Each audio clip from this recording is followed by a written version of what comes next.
Yeah, it's the Easter season at the moment, and yes, indeed, lots of people will be going to different places depending on where they prefer. But all the same, here in Abuja, it's 27 degrees centigrade, humidity is 80%, and so all the power-holding companies, don't hold it. Just let the people have it. They need it at this point in time because the weather is crazy. So they're taking that name a little too seriously, right? I know they say what's in the name, but there's a lot in the name these days. So, look, just do something, man. Good morning, everybody. Welcome to Sunrise Daily, and happy Easter to you all. I'm Chamberlain, also. Oh, dear. I remember on Friday, Kade on Morning Brief was saying, look, it's Good Friday. It's not Black Friday. Please, let there be light. Oh, okay. Let there be light. Well, we're hoping that...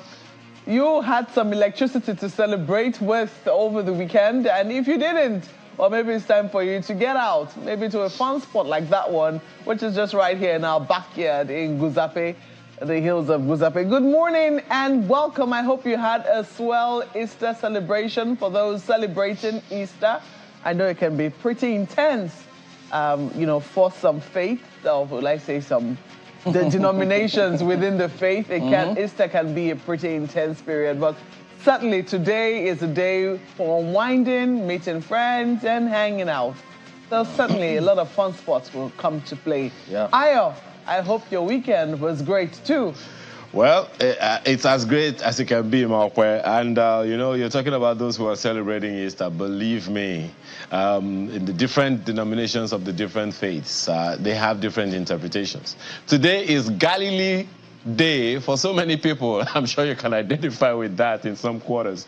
And who knows, maybe this on your screen is where some people will be having their own Galilee, or e-Galilee in some cases. Good morning and welcome. This is Lagos. I'm Ayo Makinde, and we're showing you right now this part of Lagos, Ojota in Lagos. Look at that beautiful skyline. That road leads straight to Lagos Island. And look at that skyline at the end, right between the houses and the sky. It is definitely nothing short of beautiful, and it's the city that never sleeps, as they say. This particular road leads to Lagos Island, leads to Surulere, leads to so many other parts of the city, leads to Butemeta as well, leads to Oyingbo, leads to Yaba. I could go on, as Kade would say from time to time. And if you even want to go to Oshodi, it leads that way. Malpa, it leads to Badagry as well. I'm sure you know, just veer off Anthony, and it leads you straight there. Yes, I know the name of the bus stop is Anthony, but that word is Anthony. Hey, just in case you need to know. But those driving, against traffic, they are going towards Akeredolu. That Akeredolu town leads straight inside into Ogun State as well, and it also leads you to Ibadan, Oyo State, and several other parts. It also can lead you to Lagos Island through the Third Mainland Bridge. Those are the things that you see there. And there's something happening in Lagos now, by the way. You can see those two bridges, the one at the bottom of the screen now and the one you see right ahead of you beside that building, is that Lagos State is now arresting people who do not use the pedestrian bridges, and a number of them were arrested last week. And it's still a marvel to me that some people right under the bridges, pedestrian bridge. And guys, I don't know if you want to say a word or two about that before we go to the papers. Right under the bridges, people cross the expressway, cross the major highways. And I'm wondering, is it that we don't get the memo? And this is not just happening in Lagos, I dare say. It's happening in other parts of Nigeria as well. Is this something you experience in Abuja as well, Markwe and Chamberlain? Well, you can say that again. Maybe what we also need are the Kai marshals. I do not know how Abuja, the people of Abuja will welcome, another set of law enforcers to just make sure people do the right thing. But I can tell you that Abuja, certainly can do with law enforcement officers just doing their job. We need law enforcement officers to maintain discipline on our roads. Not more, or creation of more. The ones that are there should do the job, and you see the remarkable difference. Not stand idly by watching, while there's traffic massing everywhere, which is what you see in some cases. Or indiscipline. You know, there's a bus stop, people just refuse to use the bus stop. You can, sometimes you just ask, you know, what will it take to help us, to make us do the right thing? But Ayo, you're so on point. Today is Galilee. I was going to say you're so old school. And I will not be wrong. You're so old school. Indeed, I do not know if, you know, that is still on as a practice, especially... So that's happening today, right? In Orthodox churches, yes. Okay. Because, you know, you've had a very intense week. You've had Holy Thursday, Good Friday, Easter Saturday Vigil, then Easter Sunday itself. Then there is that instruction to Jesus. I mean, Jesus gave his disciples when he finally appeared to them, meet me in Galilee. So we're supposed to be going to Galilee today. And essentially is where Christians unwind. You know, they still celebrate maybe a service or so, and then they now have the social part of Easter. And these days, I guess it's being modified. Maybe families are finding ways to hang out some more. But I don't know, as I said, I was pretty old school. Okay. So, yes, Galilee. I still have very fond memories growing up with Galilee. All right, so that's the Easter celebration that will continue today. How about you in Lagos, Aya? Well, the celebration, you know, I told you something about Lagos, a city that never sleeps. So we're getting to that point now to take us to the papers today.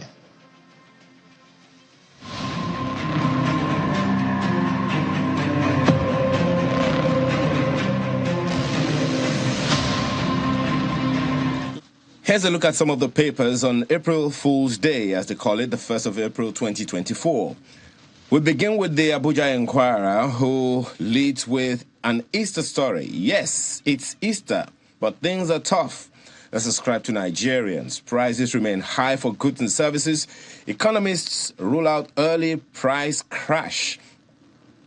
A lot of other stories on the front page, but that's the lead story of the Abuja Inquirer this morning. Check it out. The details are on the inside pages. Next is the New Telegraph, and it is also talking about Easter. Kuka demands robust template for Nigeria's healing process. Find the details on the inside pages, but look at the writers. False use of hunters, vigilantes to tackle terrorism. Be hopeful, prayerful to surmount current challenges, Khan urges Nigerians. Emulate Christ's sacrificial spirit, Senate leader. Pray for peace, economic prosperity, security, ACF tells Christians. That's the lead story. All of that you'll find details of on the inside pages. And right below the picture on the front page, insecurity. We're pushing towards final onslaught. That's ascribed to the Chief of Army Staff. And the writers say, Lord's personnel assures of improved welfare. Last days of Ramadan, GNI calls for special prayers against hunger, poverty, insecurity. Let's go to the Daily Times newspaper this morning. It also leverages that Kuka story. Bishop Kuka to FG. Front page of the Daily Times. Provide template that will put Nigeria on path of national healing. Details on page 4. Look at the writer. Says the path must include deliberate policy of inclusion that will end immoral culture of nepotism. Details of all of that you find on the inside pages. Now, that picture on the front page is interesting, isn't it? It's that of the Nigerian Navy operating base Escravos identifying and deactivating an illegal refining site laden with stolen crude at Agbogoro community in Delta State. The details you may find on the inside pages. The Daily Trust newspaper has this on its front page. Kebbi residents loot government private warehouses. What does all of that mean? Look at the writers. Palliatives not solution to hardship. Ascribed to Bayelsa Governor. Kuka charges Tinubu on food and physical security. You find the details of that on the inside pages of the Daily Trust newspaper this morning. This Nigeria newspaper leverages the same story. Angry youths loot palliatives in Kebbi as NDLEA seizes consignment of psychoactive substances hidden in noodles in Bayelsa. Heard that before? But that story is on page 4. The Leadership newspaper is talking about something everyone else is talking about on the new media. Debt crisis. Sani El-Rufai's Cold War continues. Who would have thought, some might say. APC suspends former governor's loyalist and women leader. Rift reflects party's failure. That's ascribed to Lukman. Have been vindicated. That's ascribed to Sheikh Husani. Details of that you'll find on the inside pages, page 4 to be precise.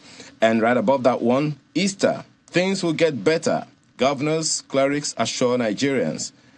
Well, if you want more persuasion, the story is on page 7 of the Leadership newspaper this morning.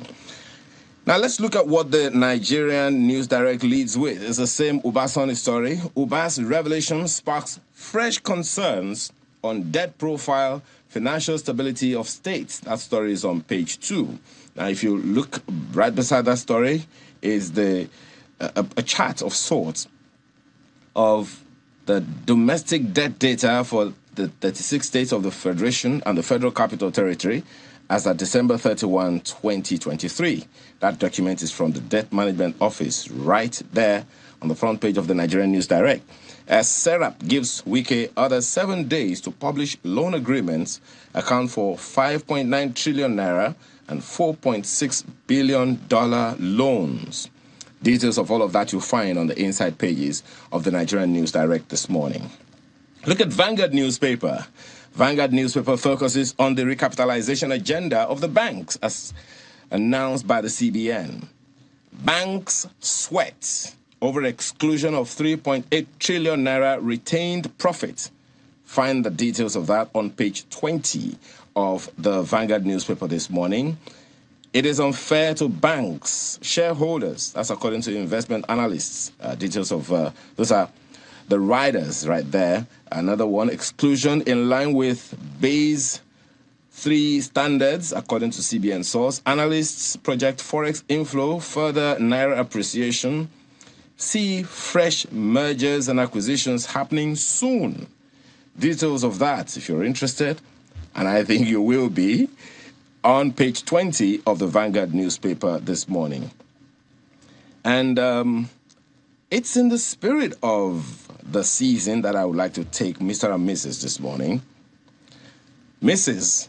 is looking at Mr. You finished the food? Oh my God, this is good. You've not complained about my cooking for some time now. And Mr. says, with the economic recession, every meal is delicious. Who would have thought? Well, the Vanguard newspaper, the details of the stories on the inside pages. Daily Independent leverages that same story. CBN new capital base. 5 lenders may seek license downgrade. Remember that the CBN had said there are internationally authorized banks and then there are nationally authorized banks. The details of that you'll find on the inside pages of the paper this morning. And the Guardian newspaper, we'll close with the Guardian newspaper this morning, which leads with oil theft persists in Niger Delta despite militarization and private security. That story is on page 6.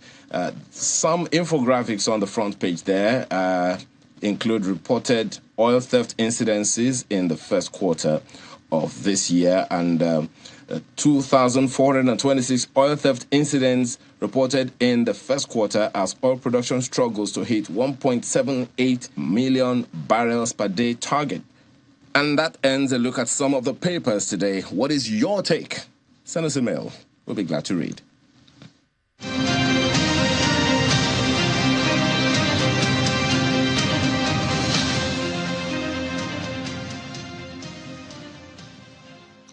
All right, yeah, so there you go. Well, some of the issues that stick out here are, for instance, this looting of government and private warehouses. Look, I think because this appears to be, there's an impending danger for this kind of scenario. Now, it's gone beyond government warehouses to private warehouses. Who knows? Tomorrow it could be private institutions and companies and organizations. A group of people who feel certain things can just constitute themselves and then in the name of hunger and hardship get in and loot certain things. So I think the authorities need to have a very, very curious, deep thought and strategy or something needs to happen about all of these things. Yes, cost of living is a challenge, but if everybody were to go hit the street, and it will be a madhouse. I know they're talking about what should be done about price control. Is it possible? Isn't it possible? But for those who say no, that it shouldn't be done, nothing can be done about it. Look, we've also seen in the same country where people give all kinds of reasons. Some as, well, funny as you may call it, they blame it on the dollar. The dollar exchange rate rising. And then, of course, you know, the Naira begins to appreciate. When it appreciates, they never revert. They just never. So in that kind of case, what do you do to such people? Because they clearly are just manipulating and profiteering, clearly. So what happens to those kind of people? Is it supposed to be acceptable? Because if some people think they can do it and get away with it, why shouldn't other people do it?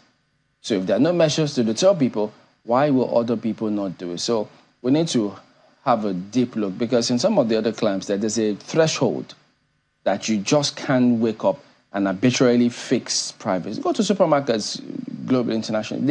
There's that threshold there. You can't just unilaterally just fix some of these things. So we know that we lack a lot of things here, but we need to rein in some of these things because, look, a stitch in time saves nine. Indeed, Chamberlain, a stitch in time saves nine. Just taking a look at the front page of Leadership, and just one story I'm looking at there, and look at that. Syndicate hired to burn Borno IDP camps nabbed. You have to ask, what exactly is going on? I mean, to what length shall we take this? Is it criminality, indiscipline? What do you want to call it, you know?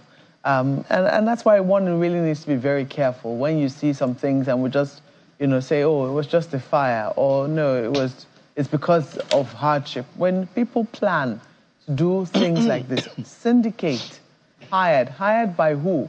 It's a big story for me. Hired by who? Who profits when people who are already displaced and, you know, already feel, you know, pretty hard done by, you know, now have the little belongings that they have burnt, have nowhere to put their heads. Who profits off that? A really big question. So that story, page 19, might also catch your attention. It's on the front page of Leadership newspapers. Ayo. Well, yes, thank you, Marco. For me, the story that sticks out is the one on the front page of the Vanguard newspaper. It's where the Nigerian Supreme Council for Islamic Affairs is addressing governors, saying governors should stop asking the president to curb insecurity in their states. This is exactly how it's said. NSCIA to governors, stop asking Tinubu to curb insecurity in your states. You know, a number of people have continued to raise issues about insecurity in the states, and I remember the former President Buhari saying when in an interview, I think it was one that we conducted with him here at Channel Television, and he said one governor came to him to complain about insecurity in the state, and he said he sent him back to go and address the issues in the state. Well, whether or not that is relevant, I guess we stand to see over time. The military always has to intervene from time to time, and the military is definitely federal controlled. That is understandable. But then there is also the issue of the local government administrations. There are those who believe, security consultants have come here and told us over and over again that the first line of defense, especially military officers, retired military officers whom we have hosted, told us over and over again that the first line of defense for insecurity, against insecurity in any state, is the local government level. And we have also been told by administrators of local government authorities here in this studio in Nigeria that they have their own security committees, which comprise of community development associations, comprise of officers of the local government, comprise of traditional rulers and other community leaders. And in the communities, they know themselves. Everybody knows everybody. So why are we waiting for the federal government to do something that we should have done at first, at home? There are those who have also said over and over again that the people who are fomenting this insecurity in the different states where these things happen, they are not unknown to the people. So exactly what are we waiting for? There are those who would naturally queue behind the NSCIA on this particular matter, telling them, governors, focus on the insecurity in your states and do whatever you need to do about it. So it goes back to the young people. help us do what is needful, because we need to sell Nigeria, but charity begins at home. I'll back to you, Chamberlain. So some of the issues that we'll highlight today being Easter and, of course, big focus on the polity. How do we ensure things are done right and we get the kind of results we want? We'll talk about that in a moment. Stay on with us.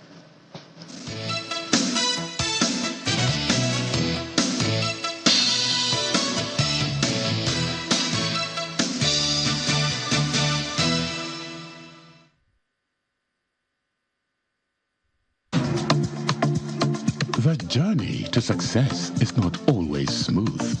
There are rough patches on the path to accomplishment. The struggle continues until solution appears that launches you to the world of your dreams, protecting, securing, and ensuring that you reach your goals. At International Energy Insurance, we know that the journey to actualizing your dreams could be tough, but we are always there to support you and help you prepare for the unexpected. International Energy Insurance is a Nuremberger company now positioned to serve you better. International Energy Insurance PLC. Energy to care. Senior executives face local macroeconomic turbulence and global geopolitical upheavals. Don't worry, Texam UK got your back. A transformative journey with Texam Strategies for Sustainable Organizational Success Program, April 24 to 25, 2024, in Lagos will position you and your organization for these challenges. Our interactive sessions, games, assessment, and peer-to-peer learning are unique, with a great faculty led by John Peters, former chair, Association of MBAs and ex-prisoner of war, delivering actionable insights for you to navigate uncertainties and thrive. Pay 3,155,250 Naira by March 15th for your spot and enrich your leadership skills in resilience, innovation, and sustainable growth. Apply now via +44 7425 883 791 or exec@texam.co.uk. It's a strategic opportunity to win. Texam, insights that inspire, actions that change the world. To eat better, more nutritious meals, more veggies, but we want it tasty and easy too. No cubes. That's the secret. Made with real ingredients like chicken, parsley, and garlic, and enriched with iron, so your meals are better for you and more delicious too. That's the cocoa. Let's give it some accolades. Change your world by changing what's on your plate. Stay connected to the world with Channels TV Podcast and get all the trending stories. Simply log on to channelstv.com, click on podcast, select the program of your choice, and listen. Our podcast is available on Apple, Google, and Spotify. Tap the expertise you trust. Touch the stories that touch you. Anytime, anywhere.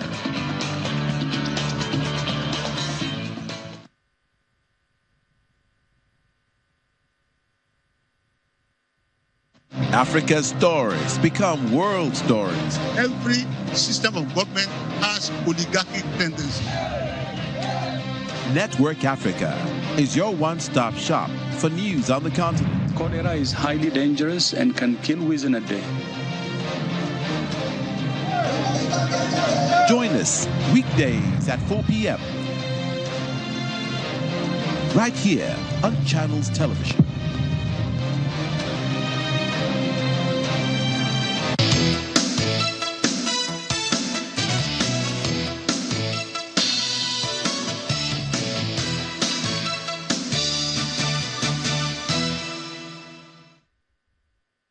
Welcome back to Sunrise Daily. We've got Professor Martin Homoibi here with us, the former Permanent Secretary, Minister of Finance, former Undersecretary General for UN, and also former President, UN Human Rights Council. Good morning, sir. Thank you for coming on. Which one did I mix up? Good morning, my dear. FAMSEC, Ministry of Finance, Ministry of Foreign Affairs. Foreign Affairs. I would have been a richer person. Yeah. Foreign Affairs. Okay, it's Foreign Affairs that was in my head. I don't know where finance came from. It's Foreign Affairs here. He's thinking of money. What can you do without that? Okay. The cost of living compensation must have stuck somewhere in the back of my mind. Okay. But yeah, good morning and happy Easter to you. Happy Easter Monday continues today. Thank you. And so just having a broad look, because I mean, if you look through some of the dailies today, lots of people thinking, oh yes, it's Easter, but the economy, so that question mark is there. Governance always comes on. But you try to contribute a lot, still are in different ways really, to ensure things improve, but in Edo State, where you had a foray. So if you could start with, just give us a little bit of background. What transpired? I mean, yes, the primaries, that's gone now, but what would you say was the experience for you? Because there are several people who are looking to see, do I take that step? Can I afford to? Should I just leave it, let things go the way they are? What would you tell them? Well, thank you very much, Chamberlain, and Marco, it's a pleasure to be here, and happy it's good to see you, Prof. Feast of the Resurrection of our Lord and Savior Jesus Christ. Thank you. So we are still very much in that mood, in spite of the challenges that our country faces at this time. And we too are going through very, very severe crisis, including even climate change. I've never experienced this kind of heat in Abuja. Mm-hmm. So everything is on fire, literally. But our spirit should also be fired by that desire to make a difference. And that is background to my own, what I just did in Edo State. I didn't expect a miracle to happen. It doesn't happen like that in history. We've just gone through the feast of, in the Catholic Church, it's called the Triduum. Monday, Thursday, Good Friday, Holy Saturday, and then the Feast of the Resurrection. See what Christ, who is God, went through. The people of Israel, 2,000 years ago, they preferred Barabbas, who was a known thief, acclaimed thief, to Jesus, who was a healer, who multiplied loaves, who raised Lazarus from the grave. Pontius Pilate had power over Christ given to him by God. But what did he do with it? He knew the truth, but he couldn't stand up for the truth, and asked that Christ be killed. So what I'm trying to say is that politics and history did not begin today. So when I was going into this, of course, I had all this as my background, and I knew that betrayal was a norm in politics. So it didn't really surprise me. But you betrayed? Yes, because you do. Betrayal is part of politics, really. That is, you hope for you trust in somebody and you hope in something, and then you are let down. So that's always part of it. So, I know. So what I'm saying, I don't want to be too specific in this case at this time, but let us look into what happened in Edo State. Okay. Why did I go into the race? I went into the race because I'm an unapologetic Nigerian. Born out of my own faith in God, that God did not make a mistake making me a Nigerian. So I can't reinvent myself, so to speak. And in the last day, I'll be charged on 2 platforms by him after my death. What you did and what you failed to do. So now I've passed that test. I did not fail to try to make a difference. But as I told people at the stadium, I was given 3 minutes to talk, or 2 minutes to talk. And I told them, I said, it is your choice. You have a choice to make, and you must take responsibility for your choice.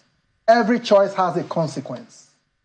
As you make your bed, so shall you lie. So don't blame God, don't blame anybody for the choice that you make. But in Nigerian politics, I don't know how many people are actually aware of that reality. We think that God, Nigeria, we can pray 365 days in a year. But once you have made a choice, you have chosen who should lead you, take responsibility. Are we excusable if we probably blame it on the circumstances or the factors that make us take the decision in terms of the people we elect? Can the people be excusable in that regard? No, you must take full responsibility for your action. Ignorance is no excuse for. But is it really that straightforward in our own case in this country? No, we must take responsibility. It's very straightforward.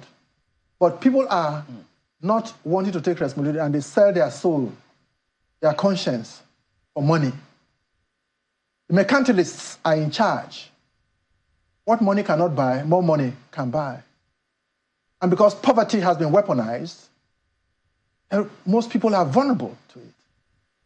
But the difference will come when Nigerians begin to take full responsibility for their actions and know that it is not just about you, it's about your children.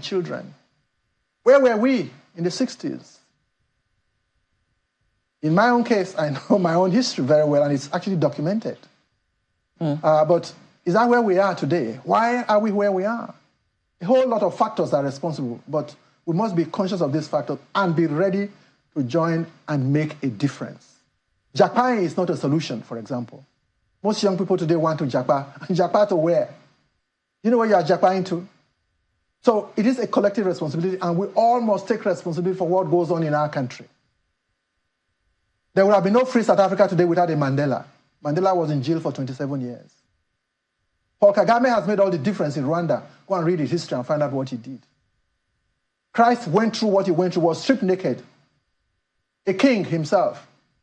But even the cross he carried, which was his deathbed, was not even his own. So we must learn to sacrifice. We must have the courage and the guts to challenge a norm that is not acceptable to us and play your part in that process. Well, I'm glad that we can draw parallels between our politics and you know what happened some over 2,000 years ago, and I'm hoping that many more people will continue to sit and reflect on how their faith connects with what it is, the choices that they make on a daily basis. But I'm sure that also when you went into politics, I do not know what your expectations were. You've spoken about betrayal. I do not know if you're talking about betrayal on a general terms. Is it betrayal from people? Is it the process itself that was not fair to you? Precisely what did you find? I think that's a curiosity that bothers me this morning. A book is coming out on this very shortly. So unless you pay the copyright for it, I won't tell you this. But it is a mixture of all of these. It's a combination of all of these factors. I won't mind paying for a sneak peek. It's a combination of all these factors. But also we underestimate politics generally in Nigeria. And because I've talked about the Nigerian DNA. There is a Nigerian DNA. Nigerian DNA is one of our DNA is contentment. We are very contented people. We are garrulous people. We are happy people. And because of where we are located, we really don't. Doesn't that breed docility? In a sense, yes, but it will come to an end someday when you will have to say, hey, enough is enough. And that will come when people like you and I, who have a sense of history, who are in a position to influence public opinion and take the action that we are supposed to take. Link it for us, Prof. Because historically, too, we've had our own fair share of young people in governance. Because now people say, look, even in West Africa here, you've got a Senegal's case. So for young people who may think, oh, no, throw our hands up in the air and think, these old people will not just let us have a country that we all would love to stay in and not run away. So what's the distinctive difference between our case and a Senegal, for instance? Well, Nigeria is a very unique country. And you talk about Senegal. Senegal, fire is being celebrated. It's 44 years. But we had a Gowon in 1966, 67, thereabout, who was 32 when he became the head of the world's most populous black nation. And 9 years of Gowon here was truly historic. As a historian, I can look at everything comprehensively. And the decisions he took were quite revolutionary and enduring. He broke the regions into states. He was the one who did that. The Civil War, he led it and he fought it. Came up with the doctrine of no victor, no vanquished. And God has kept him alive even to this day. So JSP, who was governor of Rivers State, that is now a combination of Cross Rivers and all of that, was 23. So Senegal, yes, 44 for an democratically elected president. So that is truly remarkable. And democracies are not built overnight. Decades, centuries it takes to build democracy. I'm not apologizing for where we are in our country because we could do a lot better than we have done. But as I said, we have to be patient. We also have to know that it is a collective responsibility. It's not just good to sit in the ivory tower and criticize others, lament and wail in your bedroom. No. Come on the stage, experience it, prevent a contradiction to the nincompoops who you think are there. And that is how change will come. But it will be wrong to think that it can happen overnight. Even the so-called democracies. When were black people able to vote in America? After how many centuries or decades of democracy? And when did women begin to vote in the United Kingdom? After many years of democracy. But in our country here, we've done quite a bit. But we need to do more. And that will come from people who have knowledge, who have competence, who have integrity. Going away from the ivory tower and being on the stage and causing a stir in that stage. It's interesting you talk about Senegal because the elections in Senegal were quite remarkable. It wasn't just about the election of the youngest president-elect now, because he's yet to be sworn in, on the African continent. It wasn't just about that. It was also about the process that led to that, because initially there were fears that Macky Sall wanted to extend his tenure and seek a third term in office. But we saw how the country's constitutional court stood against that and said he had to exit. It gets a new president elected before the expiration of his tenure tomorrow, interestingly. And now, they now have a new president. We saw how there were protests, young people hitting the streets, insisting that the right thing had to be done. And eventually we also saw how the elections went very peacefully, amazingly peacefully. When you look at all of the upheavals that had trailed it. So when you look at how Senegal, which got its independence, at the same time we got ours in 1960, they also became a republic in 1963, moving, and they have never experienced a coup, since 1960, having what it is that they have right now. You have to ask, what exactly is different? If we talk about colonialism, they experienced it. If we talk about a lot of things, they have also been through the African experience. As a matter of fact, they're still not completely free of the French influence on their country. So what exactly makes them a little different, or their own democracy a little different from what we practice? No, I totally applaud and commend what has happened in Senegal. And it is something to be emulated by other African countries. So what I'm saying about Senegal really is not Nigeria. Nigeria is what Nigeria is. 236 or 276 ethnic nationalities, speaking over 500 languages, in one space called Nigeria. The centers of Africa's most ancient empires and kingdoms are here. The most populous nation on earth, diverse, fabricated by some alien powers, the target of so many conspiracies and intrigues, internal, but actually more external. This is not an apology for why we are where we are. But historical reasons, I'm just saying that, yes, Senegal is doing well, but Nigeria's problem is complex and complicated. It will require all of us, people who have sense in their heads, a leadership process that is transparent, that makes sure that we put our best foot forward. Sadly, neo-colonial countries have not quite been able to do that, because those who have left hang around, and I don't blame them, because external relations is about interests. So if you don't identify your own interests, take responsibility for failure to identify your own interests. What happened to Murtala Muhammad? 34 days after he made his historic statement in Addis Ababa, that Africa had come of age. 34 days later, there was a coup in Lagos and he died. So, where are all those people? So I'm saying that, yes, we have to rise. We have to, there's something we used to call in those days as students, in where I went to school, we call it functional stupidity. It's strategic wisdom, actually. We've thrown that away as Africans. India was colonized. Where is India today in the sphere of things? Korea, Japan, all these people went through the process that we have gone through. Where are they today? What's wrong with us as a people? I think we need some circumspection. We need some retrospection. We need to also look at ourselves. What have you done yourself in your own little area? What have I done in my own little area? What can we do?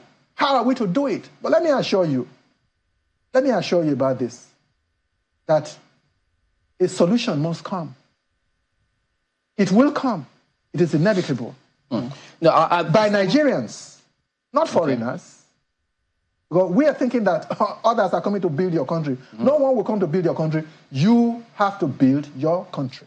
Even today, yesterday, as a matter of fact, not just yesterday, several days before yesterday, several reports that we get and see people getting into warehouses, looting the places, because they just feel, look, we've had it up to here.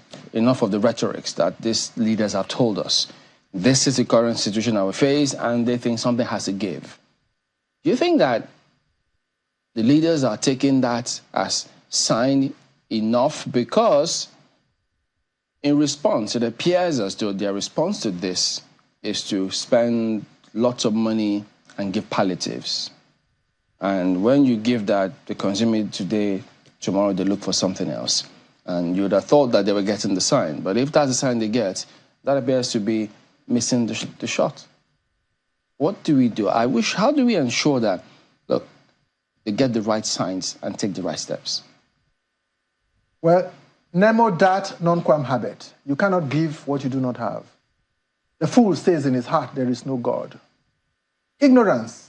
You have three levels of ignorance. Those who do not know. Those who do not know that they do not know. The triple tragedy. Those who do not care that they do not know that they do not know. If you know that you do not know, then you know. If you do not know that you do not know, then that is sad. Then on top of that, if you do not care that you do not know that you do not know, come on. René Descartes, the French philosopher, said, cogito ergo sum. I know, therefore I am. So we have to take responsibility. I won't be tired of saying that. You and I, don't allow your vote to be bought. Somebody boasted, what money cannot buy, more money can buy. In Nigeria, what money cannot buy, more money can buy. And you fall victims to that. What do you have to offer when you're going into politics? There are three levels of leaderships. Philosopher kings, those who use violence and force to keep themselves in office, and the mercantilists. Mercantilists have billions to put on the table. Of course, when they go there, what do you expect to happen? They will make trillions out of that. So you decide for yourself what level we are in our country. But we have to come to a realization, and we will. It's inevitable. I have a thesis. The global ascendancy of Nigeria is unstoppable. Nobody can stop Nigeria. But there's always a method to the madness. If we leave it to all and sundry, that'll be chaotic. It will come. It will come. What is the definition of revolution? Revolutions happen. Oh. Revolutions happen. Is it that type of revolution? We have a saying in my language, the goats no get teeth. But when you press them onto the wall, it go fight you back. We hope that that does not become our fate in history. I still believe that Nigerians are a dialoguing people, Nigeria are a sensible people, and that we are one country on earth that has never gone to war against any other country. Not that we have not been provoked. We have died for peace in other lands. Blessed are the peacemakers. They shall be called the sons of God. So We must renew our confidence. We must renew our hope. We must never, ever give up. All of us have to be involved in the process, not just lament and wail in our bedrooms. And we must take the fight there and get there. Ayo. Thank you, Chamberlain. Prof, good morning and compliments of the season. You know, listening to you, the passion and everything that I hear, and even your courage to throw your heart in the ring as well.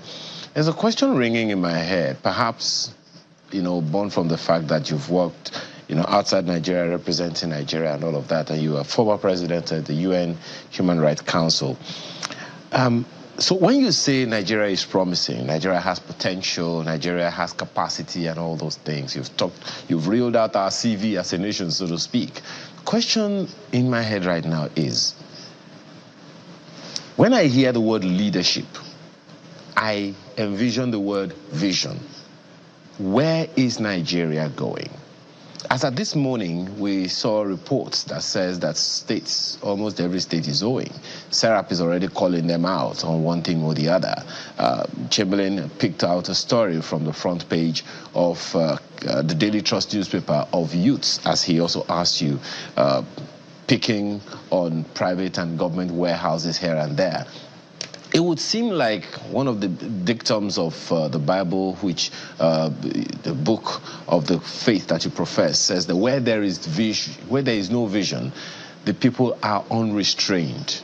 So what is the Nigerian vision that people should work towards, run towards, and champion?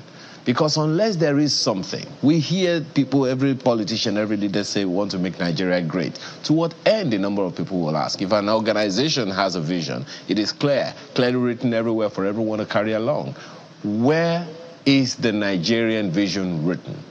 That the young people, the old people, the children can look forward to and say, this is where Nigeria is going. Every state is going towards that. Every ministry, department, and agency is working towards that. Thank you very much. Our problem is not to do with constitution or policies or vision. Our problem is, and many people are saying this, so I'm not saying anything that's radical or revolutionary. It's leadership. Our problem is actually leadership, largely leadership, but also partly followers, because followers produce the kind of leader that we have. So, in a sense, I think we have a flawed leadership selection process. And that has been there since independence. I'm a historian, so I like to go back to history. Who were the three candidates in 1960? You know them. Who got there? You know who?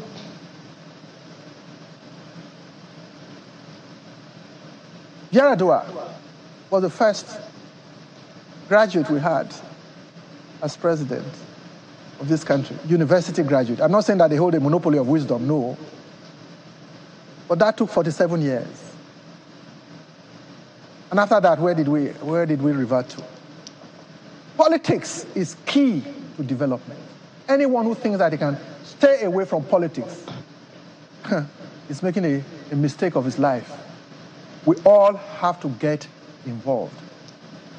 The problem of Nigeria is not that we have a constitution that is fantastic.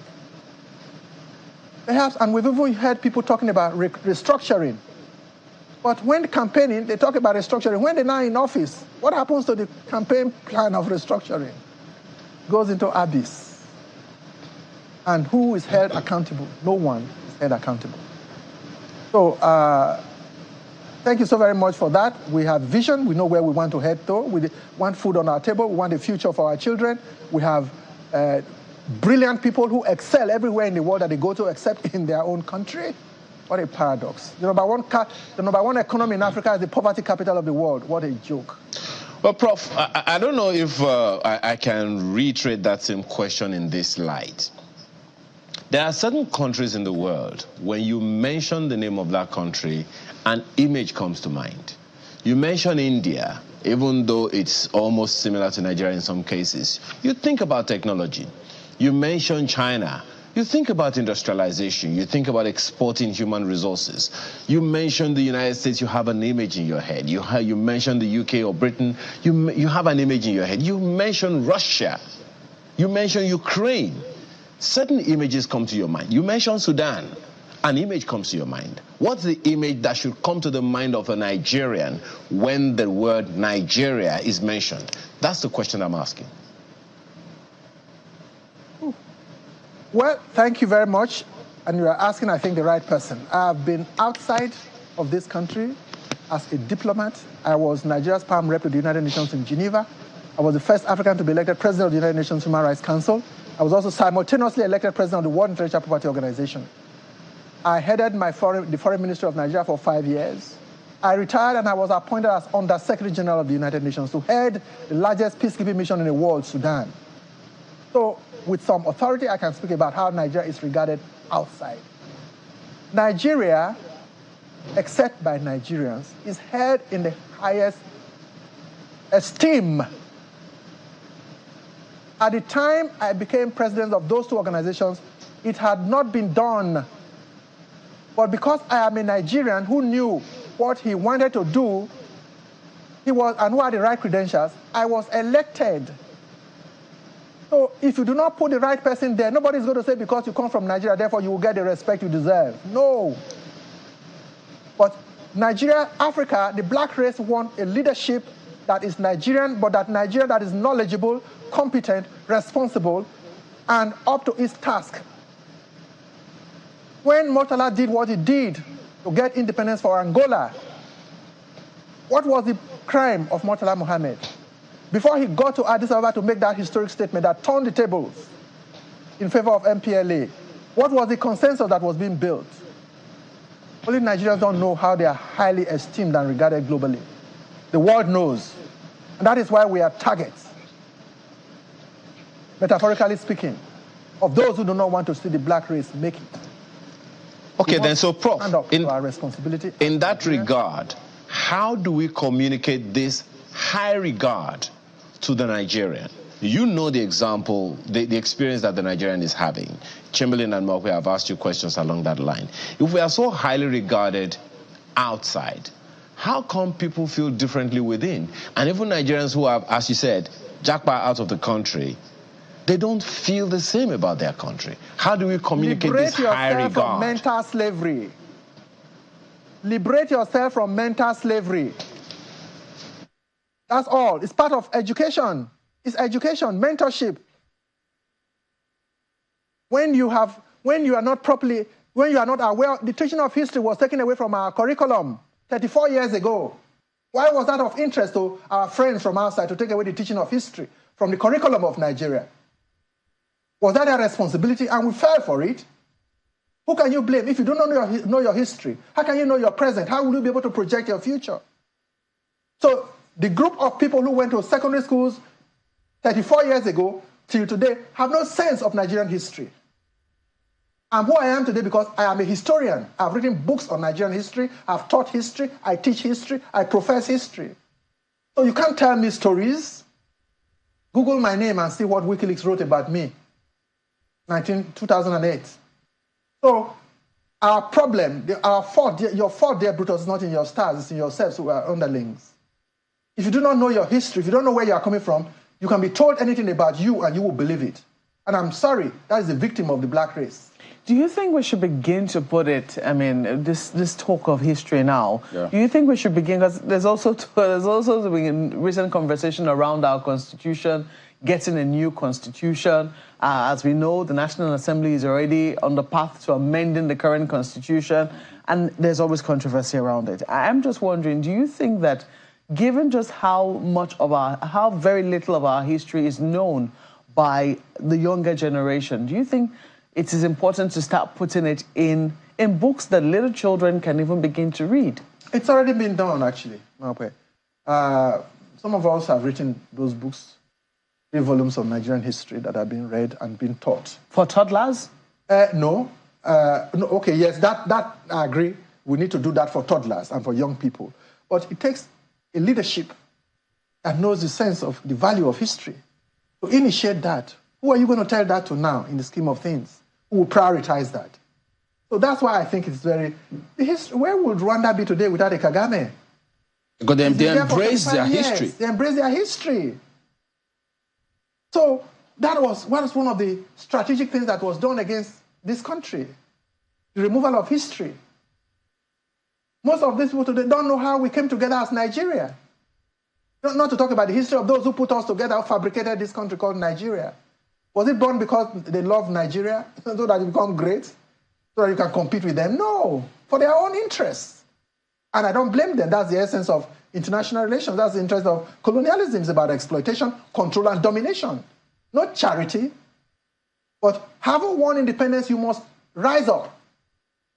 And the kind of country that you want to build it. Put your best foot forward. Prioritize excellence, since you cannot give what you do not have. And we are not doing that sufficiently in Nigeria. Now, while we might argue that that is not exactly being experienced at the national level, at the state level, at the subnational level, where we still have very strong influences. I mean, you come from Edo State, where, you still have the ancient kingdom of Benin, the monarch who's been on the throne. They've maintained a very pure lineage, so to speak. How come these influences are still not as strongly felt as they ought to be, even at the subnational level? Those who created democracy, and what did Fela call democracy? Then they crazy. Is there democracy that is democracy? It's a demonstration of craze. Of craze. Is there a democracy that is really democratic? Our colonial masters that were here, they have high place for their royalty. What happened to our own? He was exiled to Calabar, and he died in 2014 or thereabout, 1914. So, and the mental slavery, God bless, who was that great? Bob Marley, from which we suffer. Black race, I must say, because this is not just a Nigerian thing, it's an African thing. We've not fully accepted what independence is in thoughts and in actions, like our ancestors did. Our ancestors were wonderful people. And our traditional institutions survived colonial slavery. You cannot tell the Oba of Benin how to govern the kingdoms of Benin today. There's no university where he goes to learn. The Sultan of Sokoto does not go to any university to learn how to run the caliphate. The Oni of Ife does not go to university to learn how to be the Oni of Ife. But until I tell you that, according to so and so from Harvard, you will not even esteem what I have said. So what? As it is done in the United States, as it is done in Nigeria. Let me hear more of that in our lifestyle, in our way of doing things. That's what other countries who have made it have done. I'm not saying you should judge it. International relations is about collaboration, but there must be justice, there must be equity, and there must be balance and fair play. Not to look at me and assess me on the basis of the color of my skin, which you have no responsibility for, which is actually superior, if I must say. Thank you. One more thing before you go. What key thing would you like to see change in the way we play our politics here? Leadership selection process. That's where our problem is. Yeah, but it's a long, it's fundamentally huge process. Flawed. And maybe someday, young people, the mass of our people and our women who hold a majority of the power in this country, but are systematically undermined, wake up and realize that they can bring about the change that this country needs. It will not happen. But I am optimistic it will happen. We are actually almost there. But those who are keeping us where they are not aware, and they shouldn't be aware. Thank you. A fine place to live it, Professor Martin Huomoibi, former Permanent Secretary, Ministry of Foreign Affairs. I don't know where that finance came from last time. And also former Under-Secretary General for UN and former President, UN Human Rights Council. Always a pleasure to have you on. Thank you, Shabbat. It's such a pleasure. And Mark, God bless you. Thank you. Did they say Happy Galilee? What did they say? No, it's Happy Easter. Happy Easter, not Galilee. But today is Galilee. There's supposed to be something about that, isn't it, today? It continues the festivity. Okay, well, I've not heard about Hallelujah, but that's where the Christ also meet his his disciples in Galilee. All right. I appreciate your comment always, all the time anyways. Well, we'll be going on the hour for some insights in the world of business, and Ini will be taking us through that.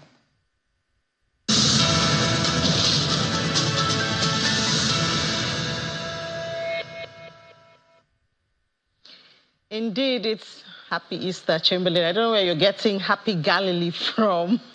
But it's happy holidays from Business Morning on Sunrise Daily. Yes, markets are closed. A lot of the markets are closed. But guess what? We're still spending money, and some people are still making money. In the oil market, for instance, trading is still going on. So we'll give you updates on that as oil prices rose today, adding to recent gains and expectations of tighter supply from OPEC Plus cuts, attacks on Russian refineries, and upbeat Chinese manufacturing data supported outlooks for improving demand. And so that's why we see the prices gaining. Let's look at the numbers for that. Now we see for Brent, it's 0.3% in the green, $87.29 a barrel. For WTI of America is $83.48. That gains 0.4%. Trade volumes are expected to be thin today, expectedly, as several countries are closed for the holiday. Both benchmarks finished higher for a third consecutive month in March, with Brent holding above $85 a barrel since the middle of last month, as OPEC Plus, their allies, pledged to extend that production cut, squeezing supply and hiking price. That is a major driver of the price. Now, still in the global space, Chicago Board of Trade, corn inched lower on Monday, weighed by a report of multi-year high stocks, despite expectations of lower planting in 2024. Let's look at the numbers, the prices there now. We see that CBOT corn was down 0.6% for $4.39 for that's a quarter of a bushel. That's for corn. And then also we see that the U.S. Department of Agriculture in quarterly grain stocks report last week said that stocks of U.S. corn as of 1st of March swelled to 8.34 billion bushels, the most active in 5 years. The price of wheat also dropped 0.31% to $5.58 for half of a bushel. Many Ukrainian farmers could increase their area sown with soybeans this year by 23.5% to 2.199 million hectares from a year earlier, while reducing the corn sowing area. Romania is also in the news. European Union's fourth largest wheat producer and the third largest for maize, reaped 9.6 million metric tons of wheat in 2023.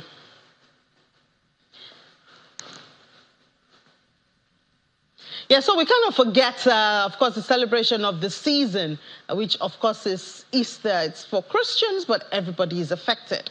Unfortunately, this year for Nigeria, the celebration is low-key for many families because of the macroeconomic realities. Inflation is not just in numbers. It affects the prices of goods, food and non-food that we use every day. So our correspondent in Port Harcourt, Deborah Agbalama, went to spend the Easter yesterday with a family to see some of those realities of the numbers we talk about here.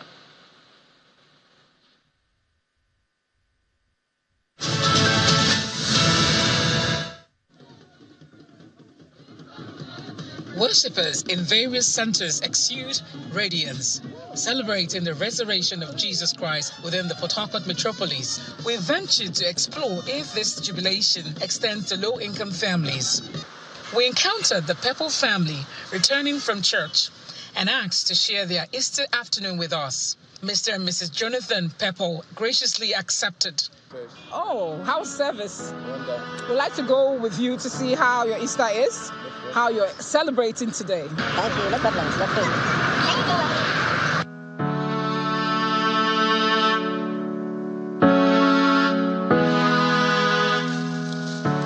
Residing in the Alikaya area of Port Harcourt, we head to their abode. Upon arrival at their home, it was apparent that the day hadn't unfolded as expected. Mrs. Peace Pepple explained they hadn't prepared a meal. Hastily decides to whip up something simple for her children.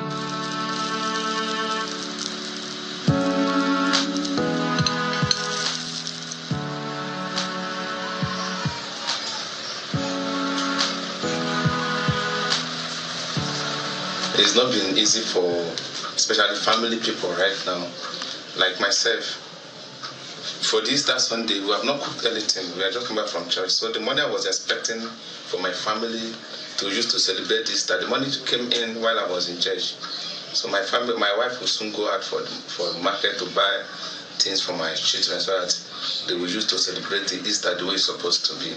Mrs. Pepple, determined to provide for her family, heads to the market, where the reality of inflated food prices becomes palpable.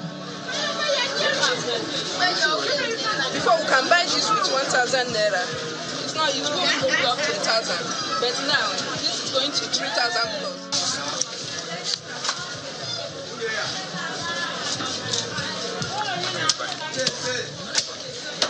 Despite the challenges, Mrs. Pepple maintains a cheery look, determined not to let the country's situation dampen her Easter spirit. Things are really, really expensive. These are the things before you can buy something that can fill a sack bag for 1,000 naira, but look at something of 8,000 naira. It's not even half of this bag. So please, government, help us. Their sentiment resonates with many, including Mr. Pepple, who echoes the widespread belief that the government could do more to alleviate economic hardships. And to have everything it takes to make this country great, to have the manpower, we have the money. The money is there just to think about the people or to think of the people. That's the only thing I would tell the government. They should have the people in mind. Everything is solved. For the family of Mr. and Mrs. Jonathan Pepple, it is not such a rosy Easter celebration. Sadly, this might be the case of lots of Christians marking the Easter celebration in Nigeria today. Mrs. Jonathan had one plea. It is for the government to come to their aid. The government seems to be doing their best, but looks like their best isn't yet good enough to solve the problem of high cost of living.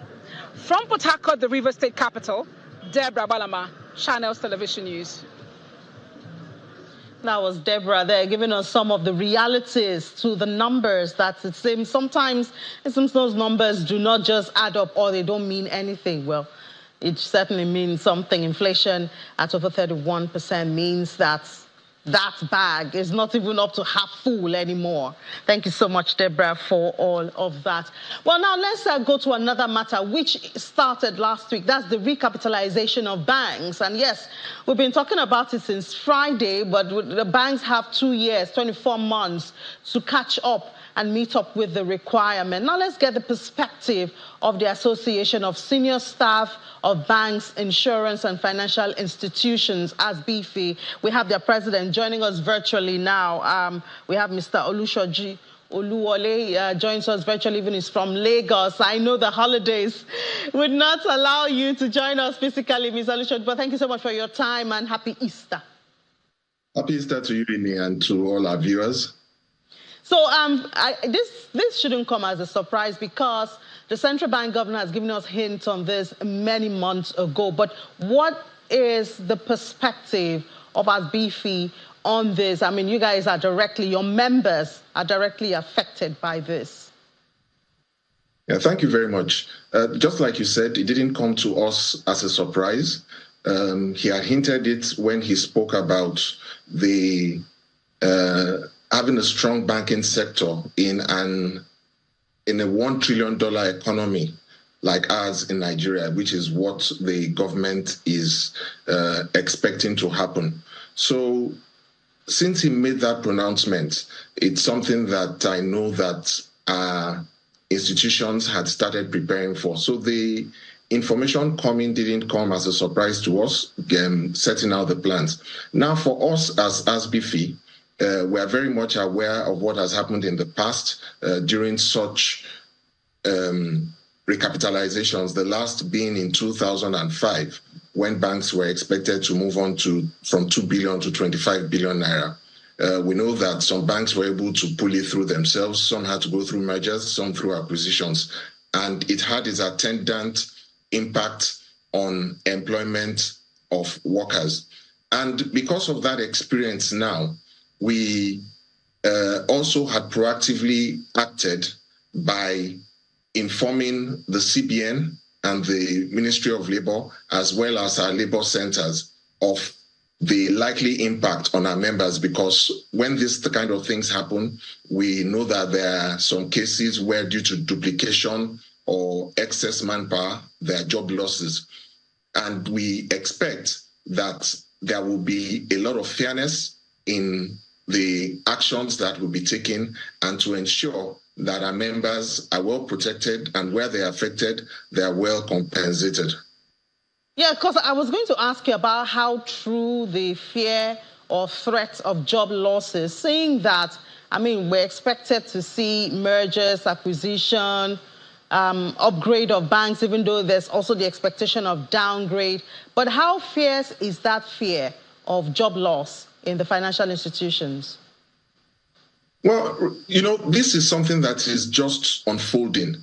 So whatever we say now will be based on what we have heard now. So our perspective will change in future. Now, if we look at it in 2005, there were almost 100 banks. Today, we have barely 24, 25 banks in Nigeria. And when we look at the raising of capital at that time compared with now, it's a totally different thing. At that time, I cannot say that the interest in stocks was as intense as it is today. Now, if we're talking about acquisitions, we have 24, 25 banks. How many are actually going to acquire? That's one.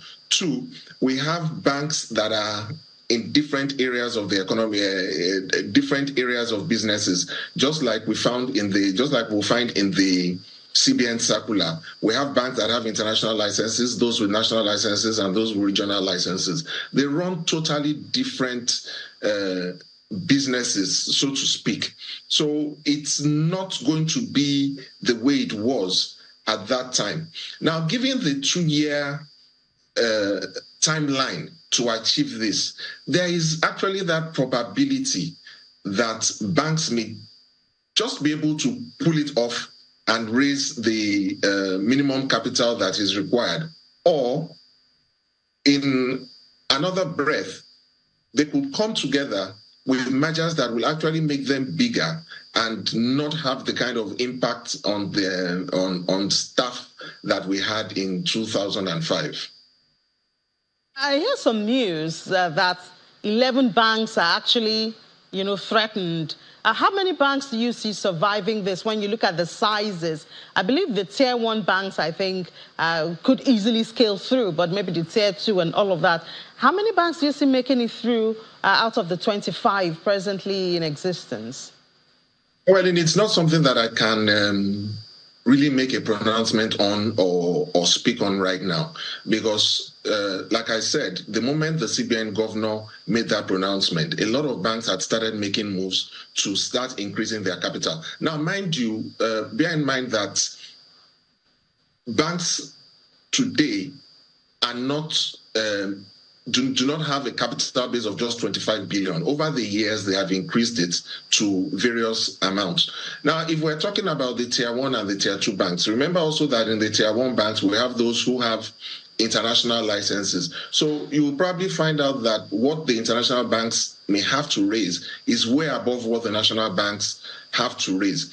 And like I said earlier on, the interest in stocks in 2005 is totally different from now. People are more enlightened, people are more interested.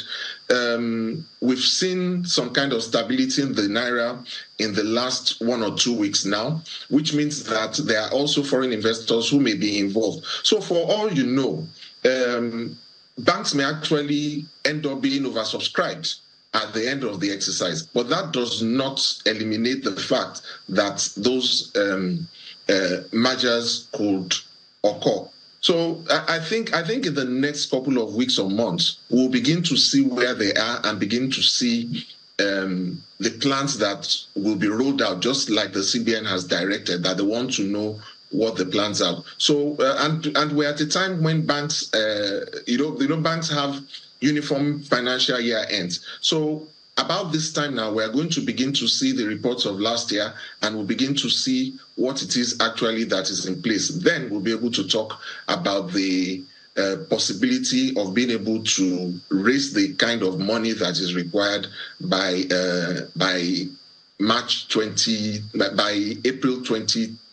June. I think it should be June 2026.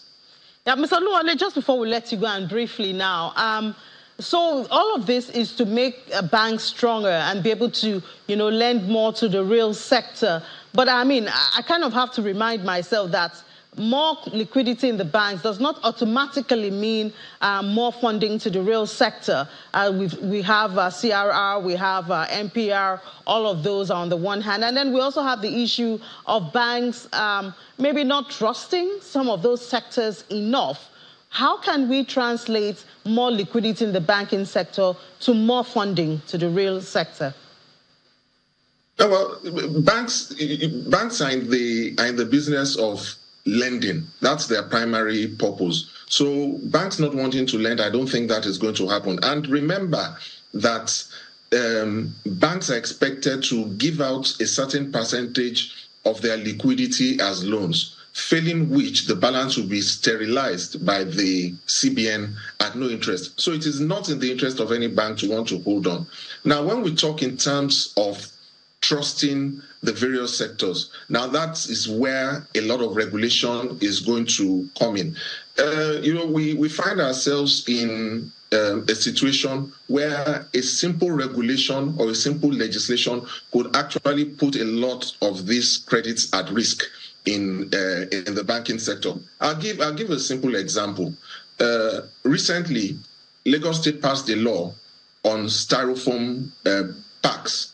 Now, imagine if a bank had invested heavily or given a heavy credit to an organization that was just about to set up a plant somewhere in Lagos, factories had been built and everything. It simply means that there is going to be a problem. So that is the kind of challenges that that are usually faced by some of the challenges that are usually faced by the financial institutions. So yes, they are very ready to lend, but of course they have to ensure that the funds they give out are well utilized and are secure, especially when thinking of the depositors and the capital that they are giving out. Okay, thank you so much, Mr. Olusoji Oluwole. He is the president of Association of Senior Staff of Banks, Insurance, and Financial Institutions. Thank you, and happy Easter once again.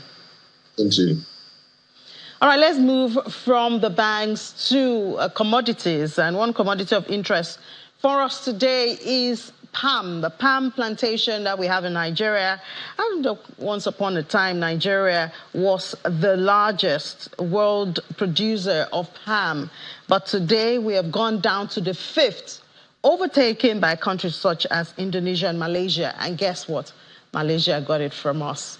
But anyway, let's delve into this with someone who is very active in that sector. He's the Managing Director and Chief Executive Officer of Okitipupa Oil Palm PLC, Mr. Taiwo Adewale. Mr. Adewale, good morning and thank you so much. Happy Easter to you. How are you? I'm fine. Happy holidays to you, Mr. Adewale. Could you move forward, please? Thank you so much. You're welcome to the program. So, unfortunately, Nigeria has lost has lost that position it held for a long time, which is holding. I think we have to hold on a minute for Mr. Adewale. Nigeria is now the 5th largest, and according to data, in 2021-2022, Nigeria's oil palm production averaged 1.4 million metric tons and 1.3 million in 2020. This is despite improvements in the production. Unfortunately, Nigeria has lost that position that it held for a while. So together, Indonesia and Malaysia, by far the largest oil production in the country, and they make up about 85 to 90% of total production of vegetable oil. Other countries like Colombia, Nigeria, and Thailand also are doing this. I think we have Mr. Adewale now. Good morning, Mr. Adewale. Good morning. Yeah, happy Easter. Same to you, madam.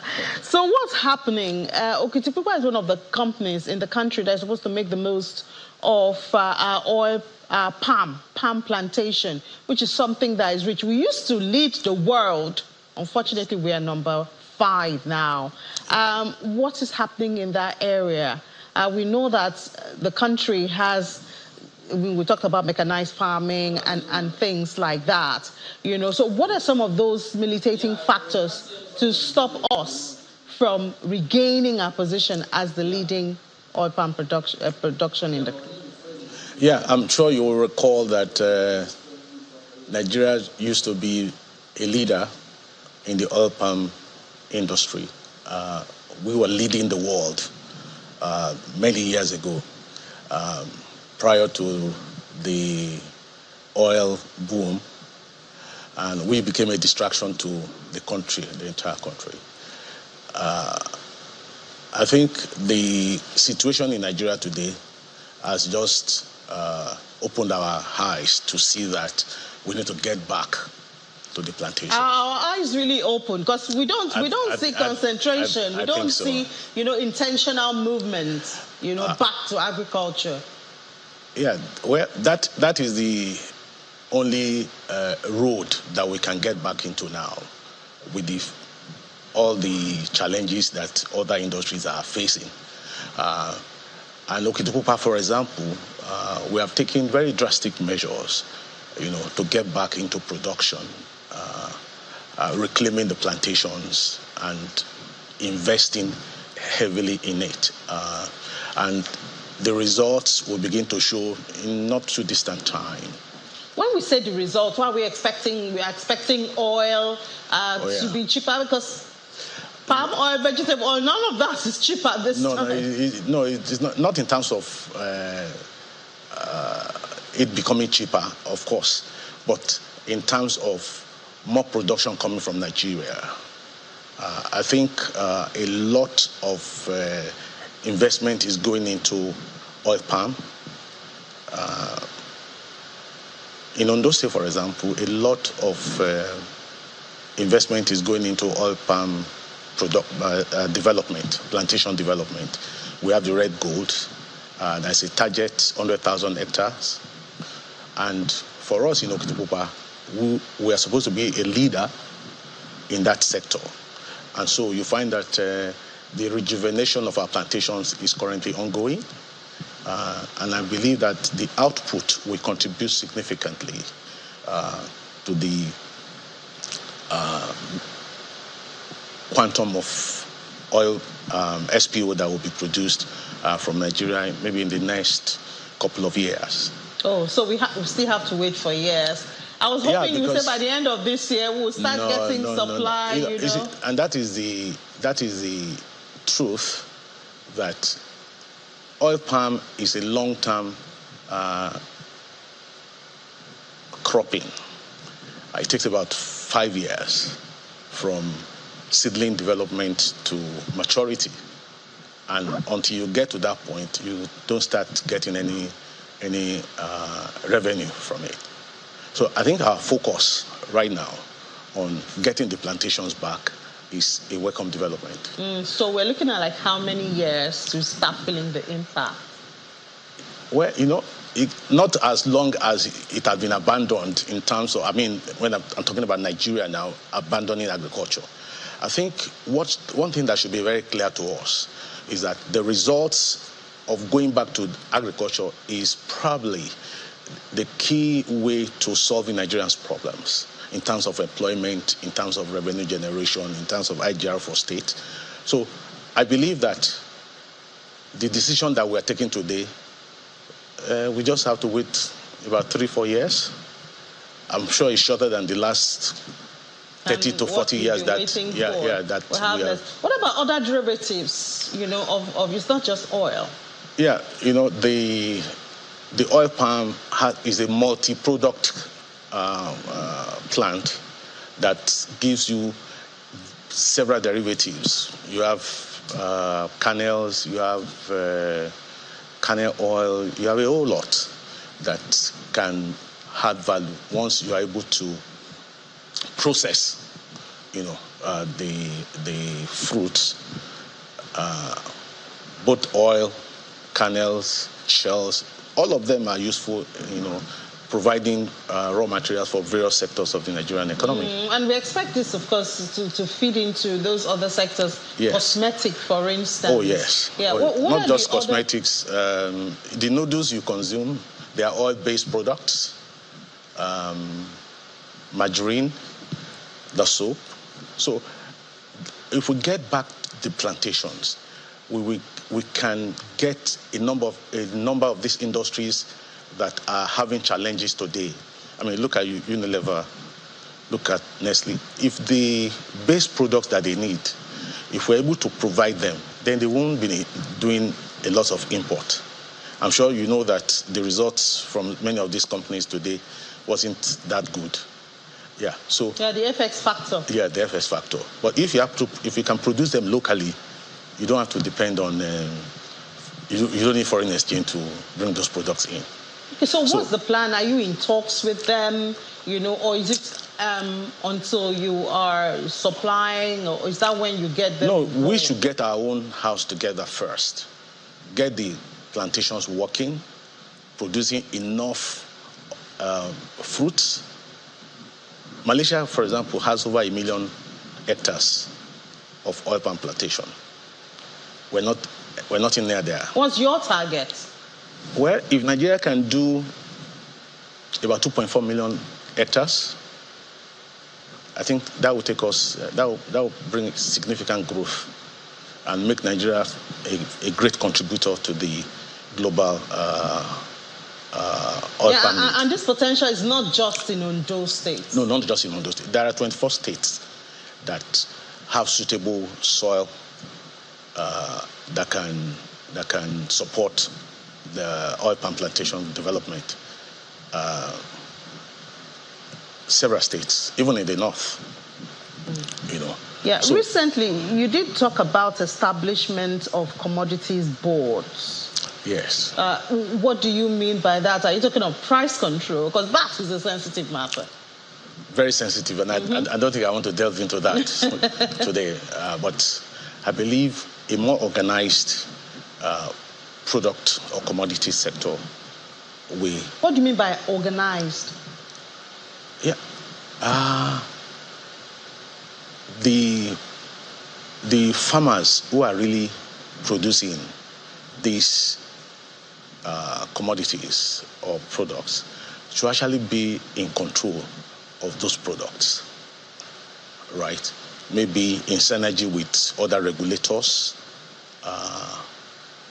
so that they can fashion out a system that gives adequate reward to them. I think so that they get the benefits of their labor. Sounds like you're talking about eliminating middlemen. Yeah, So middlemen is still a problem in the agricultural of course, value chain. Yeah, of course, it is.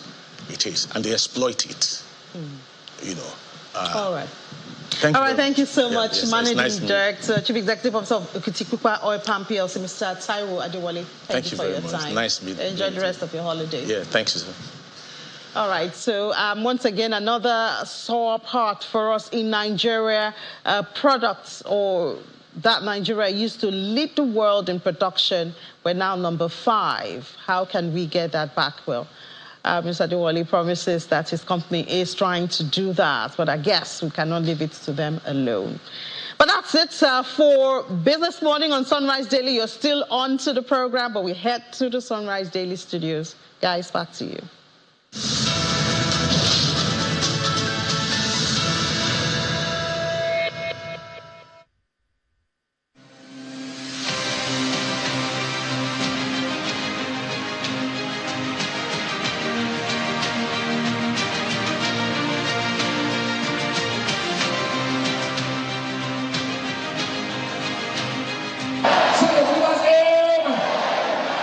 In Port Harcourt, members of Salvation Ministries headquarters are out in their numbers to observe the Easter celebration, praying, praising, and sharing the Word of God.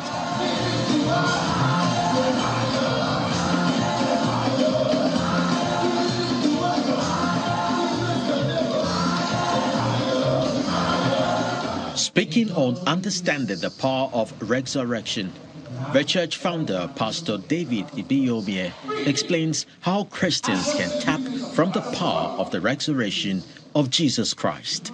How do you encounter the power? Paul said that I may know him, that I may what? And the power of his resurrection and the fellowship of his sufferings being made conformable to his death. How do I encounter that power? That devil said, Jesus, I know, Paul, I know, who are you? That means when you encounter the power, your results, your proofs cannot be denied.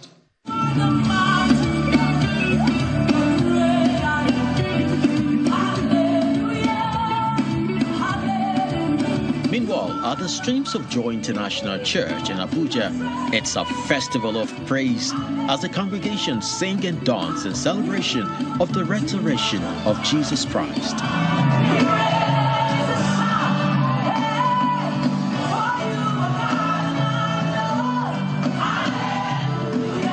Drawing his lessons in a message from John 15 and 1 John 4:7, Pastor Jerry Eze highlights the essence of love which Easter represents. No matter how you talk about the power of resurrection and you don't look at the power that made him do what he did, people of God, love drove him. Love was the reason why he died. Love is the essence. Love, it was just all about love. The Easter service at the Love of Christ generation of the Cherubim and Seraphim Global, Victoria Island, Lagos, gets underway with songs and dance.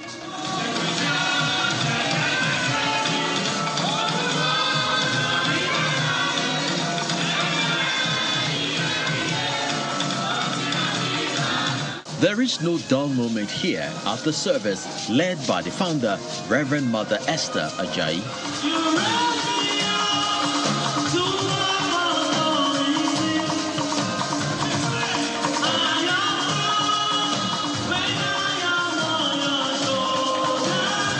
In her message to Nigerians and the leadership of the country, she calls for accountability and responsiveness to the plight of the people.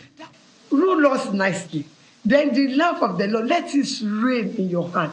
When you love your nation, you will use the money that is meant for the right things, for the right things. Don't stack it somewhere because your Creator put you there and is going to ask you on the last day. For God so loved the world that he gave his only begotten Son. That's an aspect of the message of Easter which says, there can be no love without sacrifice, a virtue the Christian faith enjoins all to uphold.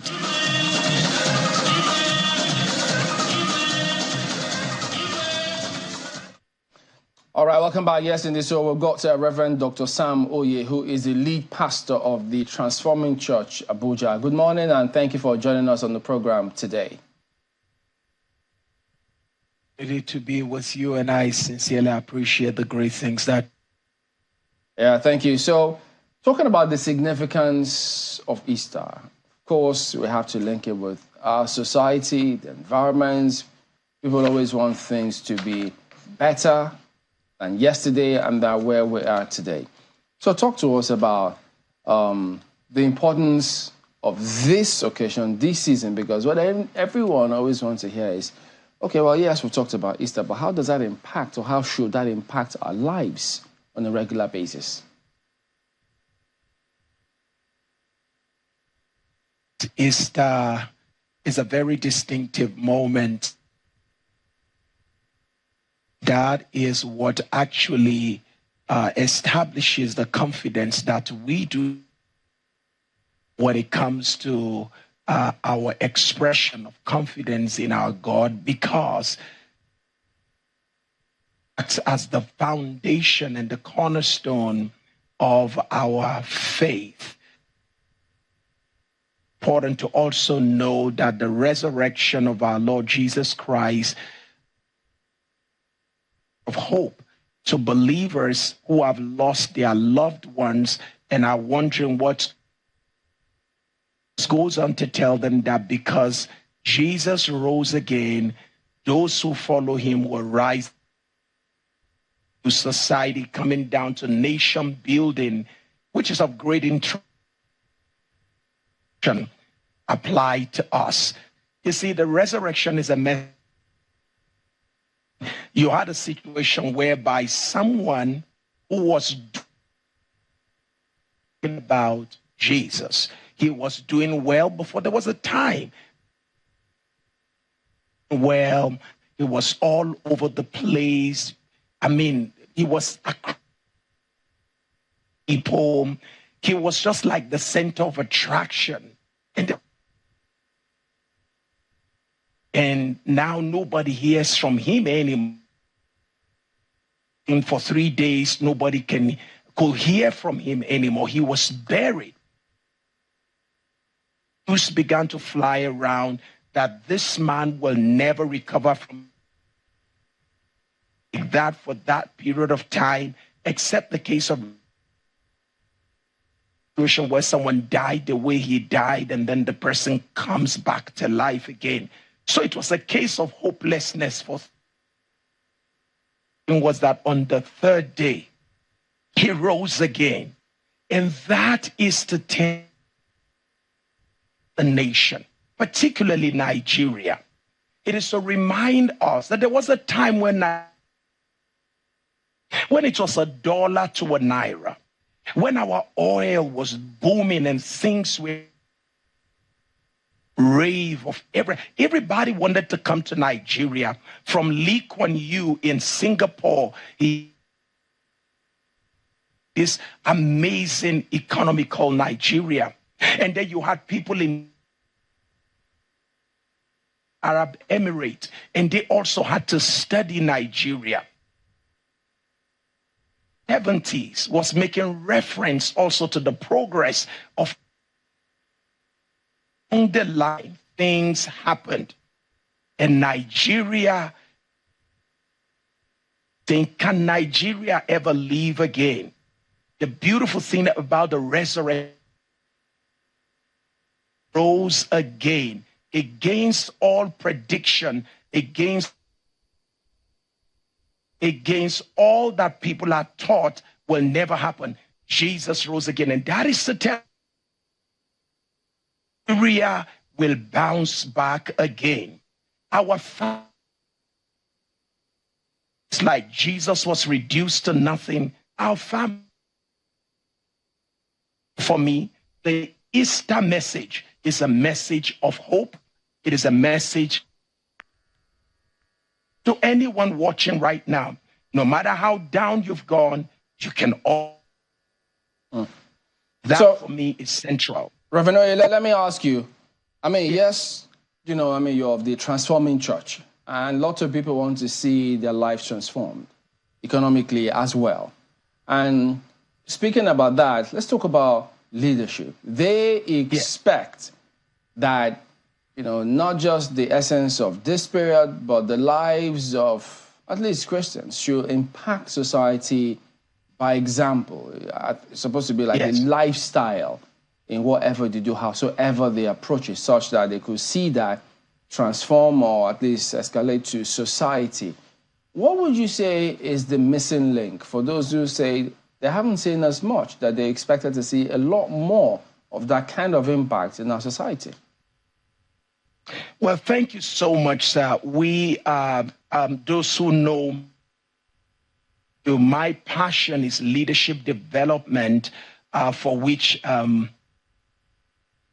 in global and strategic leadership. And one of the things that I'm doing to a new breed of Christians who will our vision as a church is to become Africa's lead. We want to raise a new generation of leaders who will transform. And we are already involved in that with some of our people in strategic.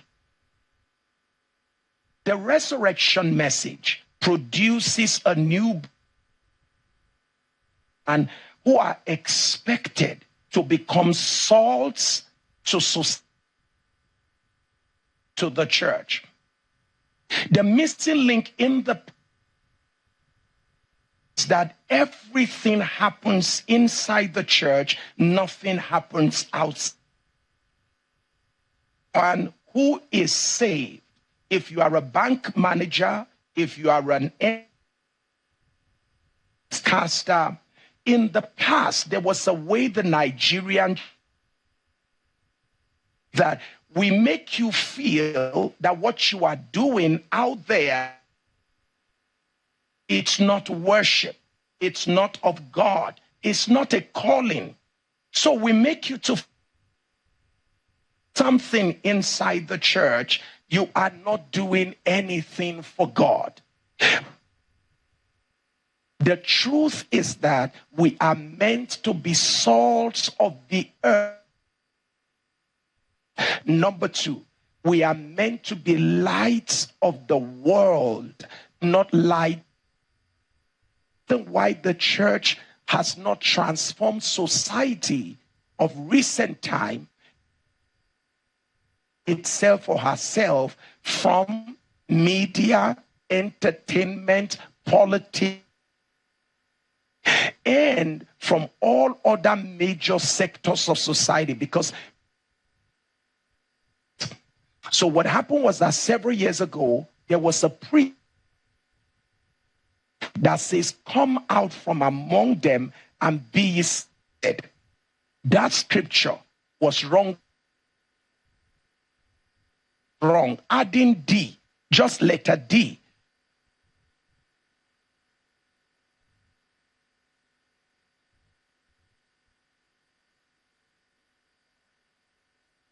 All right, I think we lost that connection, but we'll try and reconnect and get it back on. So just trying to get his thought process. I think we're having back. So, Reverend, could you go ahead and talk to us about, if I could add this, you could also add it to your response, the parts where there's got to be political leadership. Do you have any conversation whatsoever? Because I hear lots of people just don't want to touch that with a pole. They think, no, it's not for me, it's dirty, but we know a lot rises and falls with even political leadership.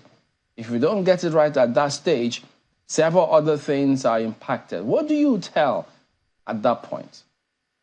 Now, let me quickly say at this point in time that there is no way we as Christians can make a difference, sustainable difference, by pulling out from any sector of society. Because the reason we were saved is to ensure we make a difference in politics, in governance, in every sphere of society.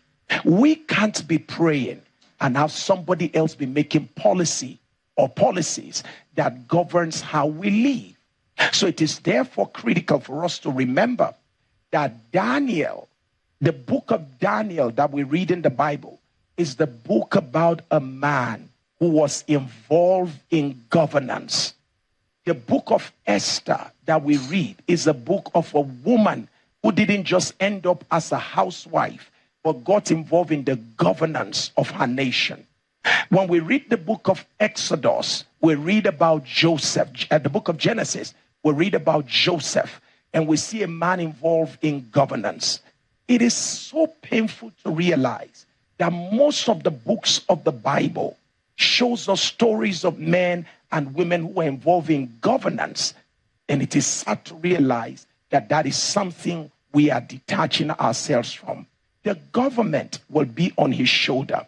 There is no better person to actually get involved in governance than a believer. Why? The Bible says when the righteous is in authority, the people rejoice.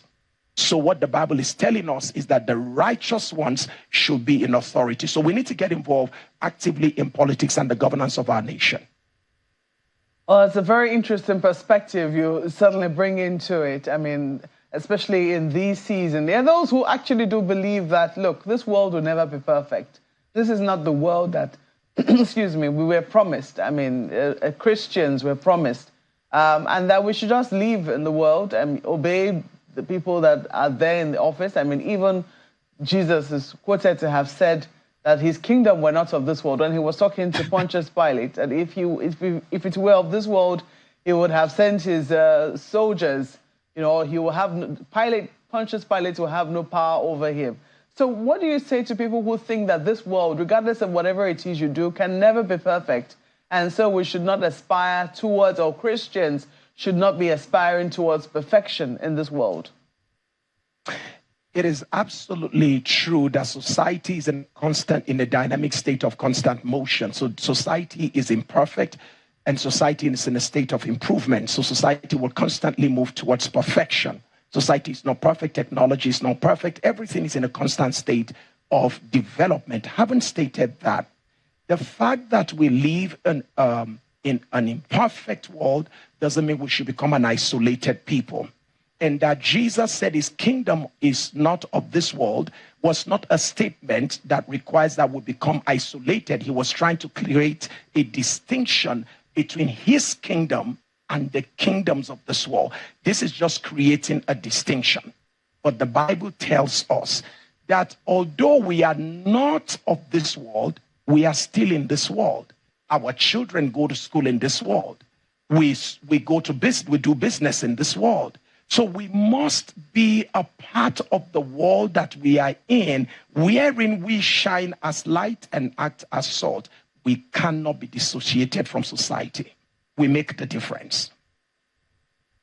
Well, this is always a time of renewal and perhaps reflection for many Christians, even though ideally, from the calling that Christians are supposed to receive, they're supposed to live it every day. What lessons would you like many Christians to hold on from this season, even as they go into another cycle of, another cycle of celebration leading up to another Easter, or even Christmas, perhaps, because these are usually highlights. What lessons would you like us to hold on to until the next celebration? The first thing I would like to emphasize is on the importance of becoming sacrificial in everything that we do, because Easter is all about the height of sacrifice, that a man could love humanity enough to die for humanity so that people can live.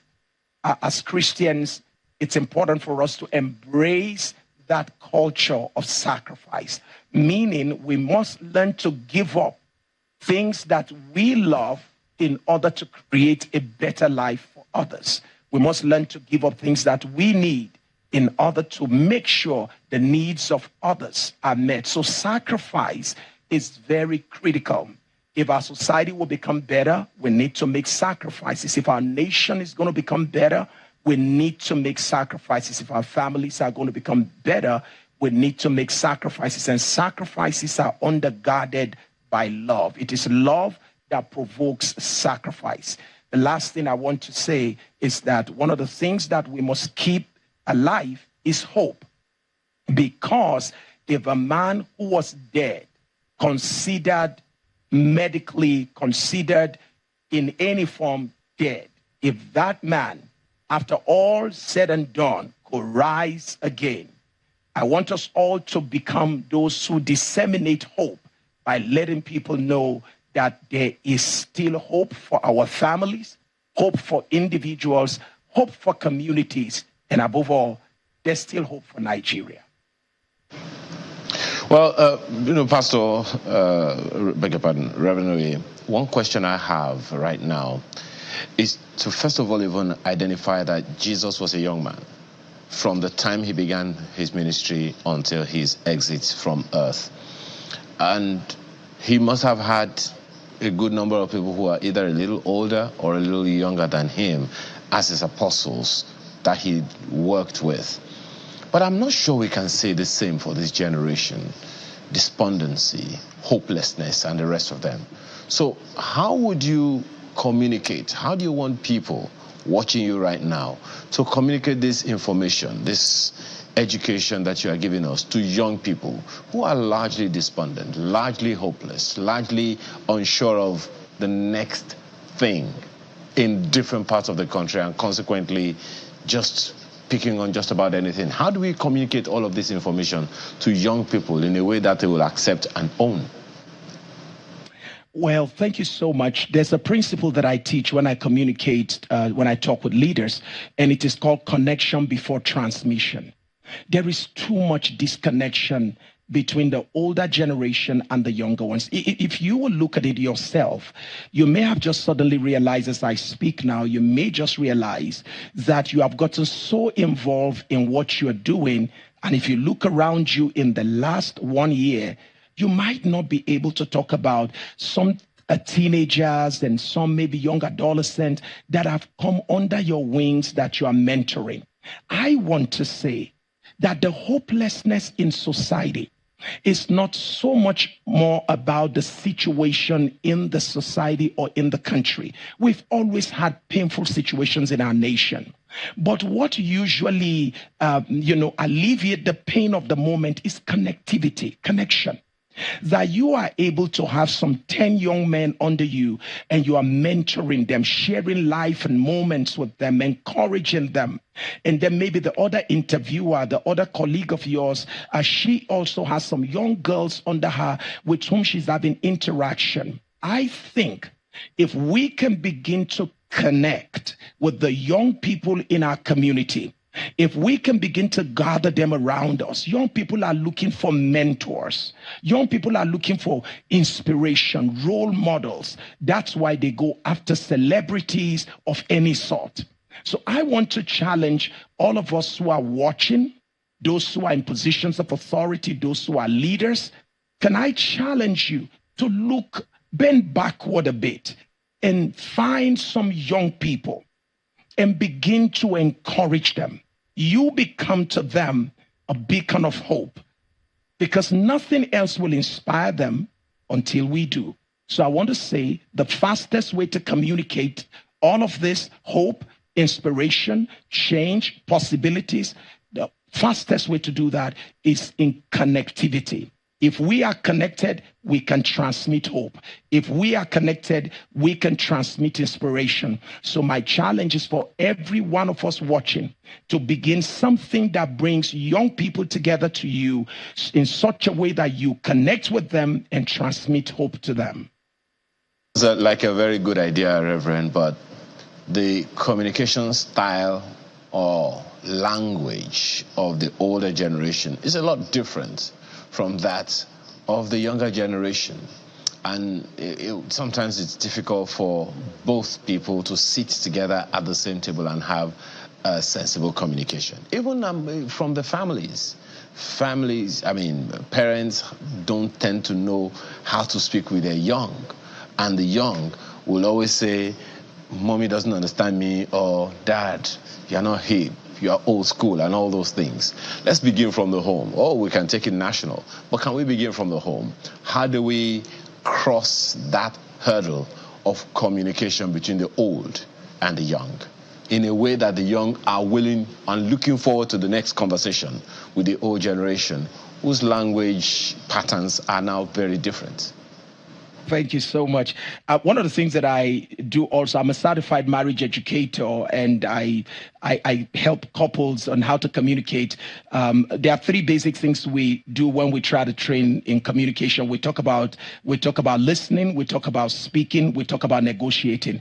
If parents want to learn to communicate and connect with the next generation, we must learn first to listen before we speak. Now, in the previous generation, the generation that raised us, they speak, we listen. Now, the generation we are raising right now is a generation that they speak, we listen. You see, there's just a little shift in the way things work. They speak, we listen, and then we speak, and then we negotiate. Now, in the previous generation, it was rules, regulation, and no relationship. So our fathers would come. My father was a military man. My father would just come and tell you, this is what I'm saying. And you don't even look at them in the face. You don't question them. So we had a challenge in Florida. The council for Pensacola, Florida, was having a challenge with their young people. So they didn't know how to do that. So the U.S. Department of State got in touch with me to go and sit down with them at council. in council. So I went to Pensacola, Florida, very elitist place, wonderful place. I sat with them in council to listen, to see typically what goes on. And guess what? I found out that the older generation means well, but the language they were using was not such that the younger people could connect with. The younger people also were communicating in such a way the older ones could not integrate. I was able to find that and create a bridge. What can we do as parents? Here's what I want to say. Number one, starting from our homes, stop using rules and regulation without relationship. It is difficult for this generation to integrate rules and regulation without relationship. Now, the first thing for this generation is relationship, connectivity before the transmission of rules and regulation. A little of this switch will help us a great deal. Number two, parents should know that between 0 to 12, you act as parents. But once kids are becoming teenagers, you want to become their friends.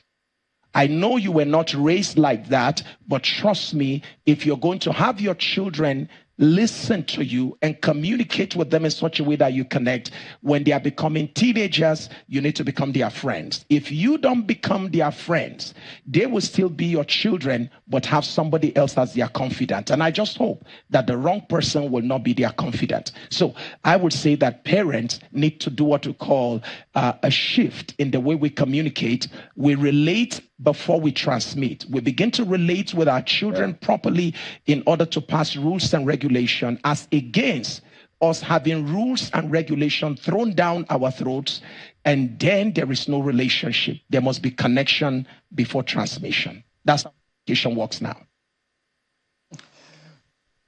Well, Reverend Son will say at this point, they need government to listen to this so that they can know how to communicate certain things to the people and make sure they get it right at that stage. Well, we have to thank you for coming on this morning.